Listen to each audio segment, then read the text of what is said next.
The GMTK Game Jam is an event that gives you 48 hours to make a game fitting a prompt assigned at the beginning of the time. This year the jam started at 2 p.m. my time and I joined the fun. The prompt was roles reversed, and that was already the first bump in the road. I couldn't think of anything.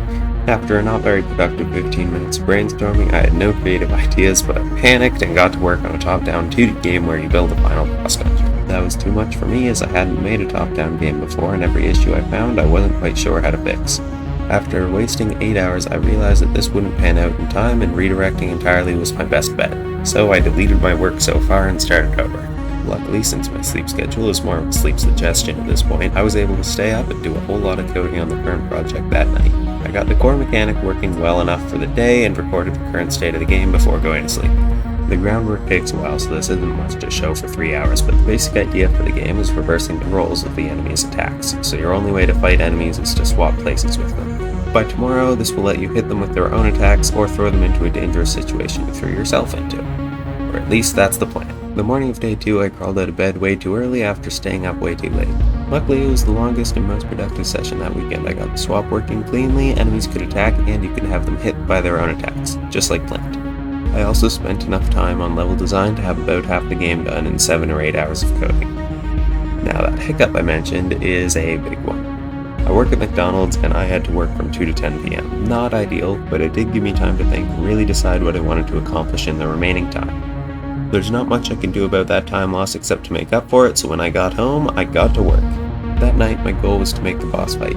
I hit some bumps like being uncertain on what I wanted, especially after half of its 4 attacks would not work. I eventually decided I didn't have time to fix it, so I removed half the attacks and went back to sleep.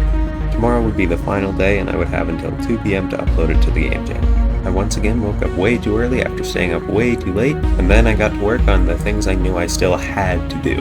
Level design, finding and importing all the sounds, bug fixes, and if I had time, I wanted to do a secret collectible system and another enemy too. Most of day 3 actually went out without any bumps, finally, but I once again was working 2 to 10 that night, right when the game jam ended, so I'd have to finish about an hour early.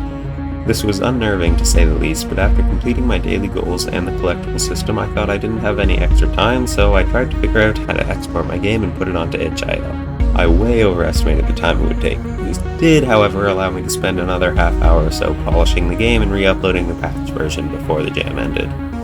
But at 1 p.m. I had to get ready for work, and so the first step of the 2023 GMTK Game Jam ended. All in all, I easily wasted about 17 hours between work and the first draft that I ended up scrapping. But then something amazing happened.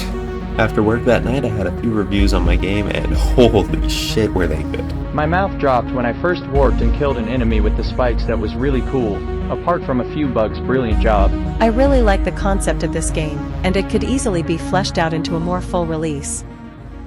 The combat/puzzle elements were top-notch, and could totally be expanded. This is so cool. Really creative yet simple mechanic. I love how you've used it for a unique pacifistic combat style.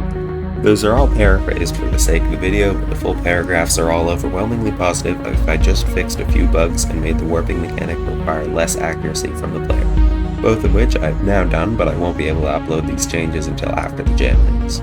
The game is now free on my itch.io page. It takes about 15 minutes to play, and its game jam submission page is now the top link in the description, just waiting for your support. And of course, a massive thank you and shout out to this guy right here, whose name I have no idea how to say, but he did all the art for this game. His itch and YouTube are both linked in the description as well. He sells amazing art for games and offers pixel art tutorials if you want to become a pro like him. Also, if you're considering buying his stuff, his Patreon is the best way to do so. Better deals there. And thank you so much.